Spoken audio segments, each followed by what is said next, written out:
The ratio of copper and zinc in the metal is 5:3.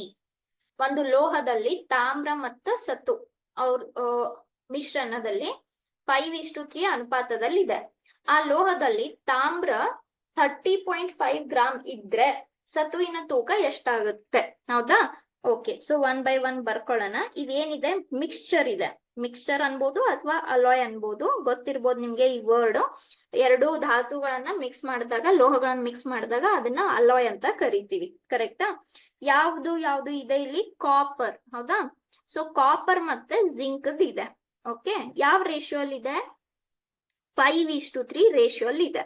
ಒಂದು common factor X ಅಂತ ಅನ್ಕೊಂಡ್ರೆ, copper ಎಷ್ಟಿದೆ? 5x times ಇದೆ. Zinc ಎಷ್ಟಿದೆ? 3x ಟೈಮ್ಸ್ ಇದೆ. ಅಂದ್ರೆ ಟೋಟಲ್ ಎಷ್ಟಾಯ್ತು? 8x.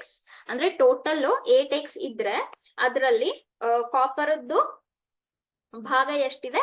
5/8. ಅದೇ ತರ ಜಿಂಕ್ದು 3/8. ಸರಿನಾ? ಓಕೆ, ಕಾಪರ್ ಅದು ವೇಟ್ ಕೊಟ್ಟಿದ್ದಾರೆ. ಎಷ್ಟು ಕಾಪರ್ ವೇಟ್? 30.5. ಅಂದ್ರೆ ಇದು 5x ಏನಿದೆ, ಇದು 30.5 ಇದೆ. ಹಾಗಾದ್ರೆ ಜಿಂಕ್ ವ್ಯಾಲ್ಯೂ ಎಷ್ಟು? ಜಿಂಕ್ ವೇಟ್ ಎಷ್ಟು? ಸೊ ಜಿಂಕ್ ವೇಟ್ ಎಷ್ಟಿದೆ? 3x ಇದೆ. ಕರೆಕ್ಟಾ? ಸೊ ನಮ್ಗೆ ಎಕ್ಸ್ ವ್ಯಾಲ್ಯೂ ಗೊತ್ತಾದ್ರೆ ಜಿಂಕ್ ವ್ಯಾಲ್ಯೂ ಗೊತ್ತಾದಂಗೆ. ಸೊ ಇದರಿಂದ ಎಕ್ಸ್ ವ್ಯಾಲ್ಯೂ ಬರ್ಕೋಬಹುದು ನಾನು. ಎಕ್ಸ್ ವ್ಯಾಲ್ಯೂ ಏನಾಗುತ್ತೆ? 30.5 divided by 5. Therefore zinc weight. ಹೌದಾ? ಜಿಂಕ್ ವೇಟ್ ಎಷ್ಟಾಗುತ್ತೆ?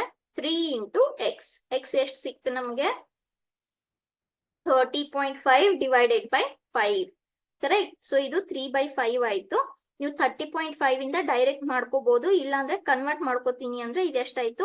305 ಡಿವೈಡೆಡ್ ಬೈ 10 ಆಯ್ತು. ಕರೆಕ್ಟ್ ಅಲ್ವಾ? So this is 5 ones. Okay, so ಇದೆಷ್ಟಾಗುತ್ತೆ? 613 ಡಿವೈಡೆಡ್ ಬೈ 10. 613 ಮತ್ತೆ ಏನಾದ್ರೂ ಕ್ಯಾನ್ಸಲ್ ಆಗುತ್ತಾ? 30.5 ಅಲ್ವಾ ಇದು?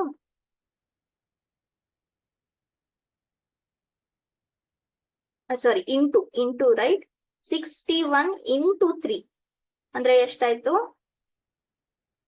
183 ಡಿವೈಡೆಡ್ ಬೈ 10 ಅಂದ್ರೆ ಎಷ್ಟಾಯ್ತು? 18.3. ಸೊ ಜಿಂಕ್ ವೇಟ್ ಎಷ್ಟಾಗುತ್ತೆ? 18.3 ಗ್ರಾಮ್ಸ್. ಅದು ಯಾವ ಆಪ್ಷನ್? Option B.